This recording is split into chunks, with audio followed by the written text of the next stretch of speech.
Chicago Cubs News Today. Cubs fans, something interesting has started to surface around the team. The bullpen already has 10 pitchers on the injured list, 10. And the front office just went out and picked up someone a lot of people had already forgotten about. A guy with a heavy injury history, an ERA far from ideal. But he's what's available. Let me break down who this is, and why it says a lot about the current state of our pitching staff. The name is Corbin Martin, 30 years old, right-hander, and now officially on the active roster of the Chicago Cubs. The front office selected his contract from AAA Iowa this Saturday, ahead of the game against the Mets at the friendly confines. The move was confirmed by the club itself. Martin is in the bullpen, wearing number 38. Simple as that.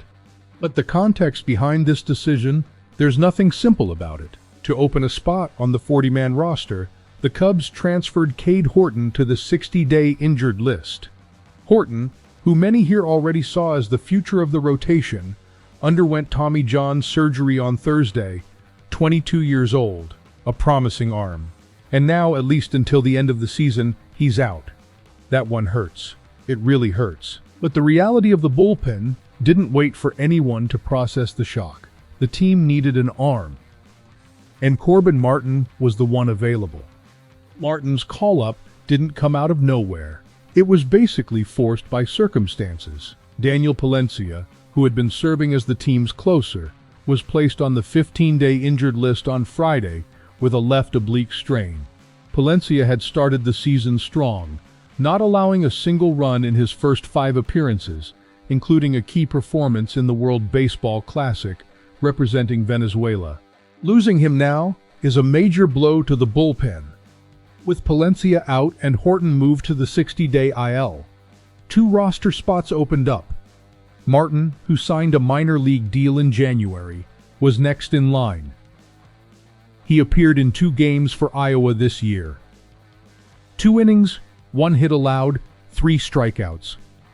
Nothing explosive, but enough to earn the call. His MLB career numbers tell a more complicated story. In 75 2/3 innings across the Astros, Diamondbacks, and Orioles, Martin has a 6.54 ERA, a 20.7% strikeout rate, and a 12.8% walk rate. That walk rate is what concerns analysts the most.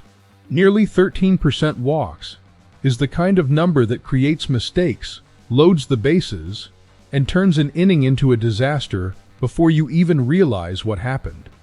Last season with the Orioles, he logged 18 innings with a 6.00 ERA. That's not exactly the profile you want protecting a 2-run lead in the 8th inning. And here's the part that makes every Cubs fan stare at the ceiling.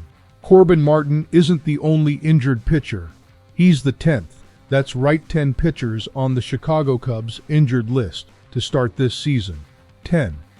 The team entered 2026 with real ambitions. The rotation looked more solid than in recent years. The bullpen had promising pieces, and the position player group showed consistency. But the wave of injuries in the pitching staff just hasn't stopped. It hit with Horton, it hit with Palencia, it hit with others over the first few weeks. And now the front office is operating in emergency mode.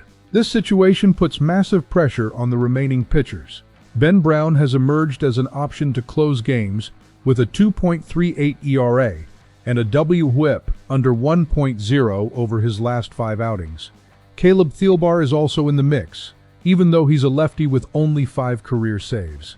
Craig Counsell's bullpen management is going to be tested every single week from here on out. So what do you think about this situation? Because there are 2 types of reactions here. Some fans look at Martin's numbers and think, man, a 6.54 career ERA. This is desperation. Others are willing to give him the benefit of the doubt, remembering he's gone through 2 major surgeries and that any pitcher coming back from a lat surgery needs time to find his rhythm. What's your take? Do you think Martin can be useful in this bullpen, even if it's just to eat innings in low-pressure situations?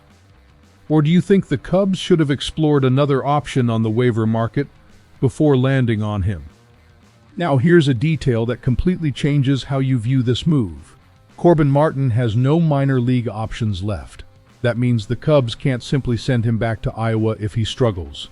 To do that, they'd have to designate him for assignment, exposing him to waivers, and then any other MLB team could claim him. It's a silent ultimatum. Either Martin performs and holds his spot on the roster, or the Cubs are forced to make a tough decision and risk losing him for nothing. But there's another angle.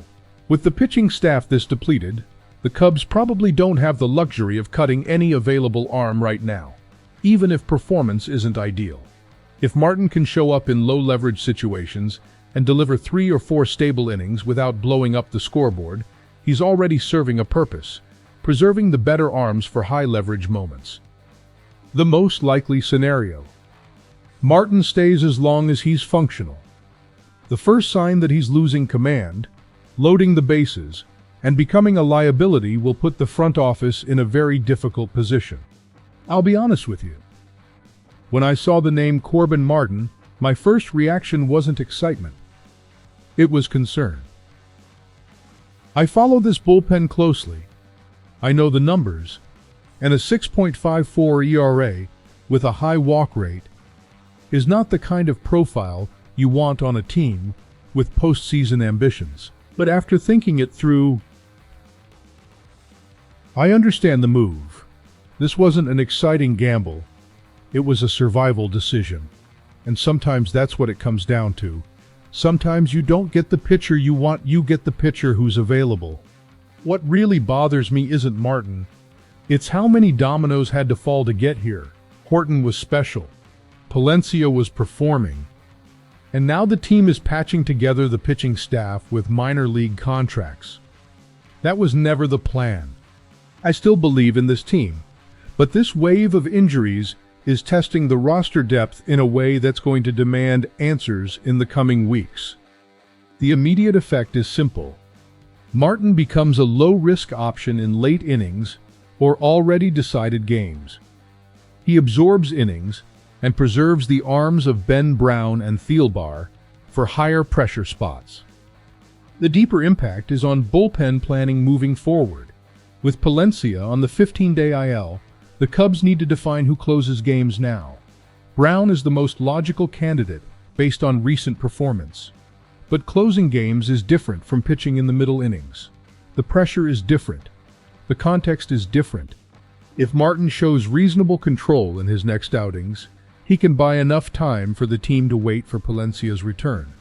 If not, the front office will have to make another move, likely targeting a new name on the market or trusting someone from the system who hasn't been tested at this level yet.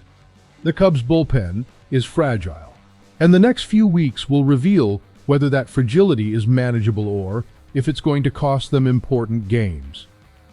Corbin Martin is on the Cubs, not by ideal choice, but by real necessity.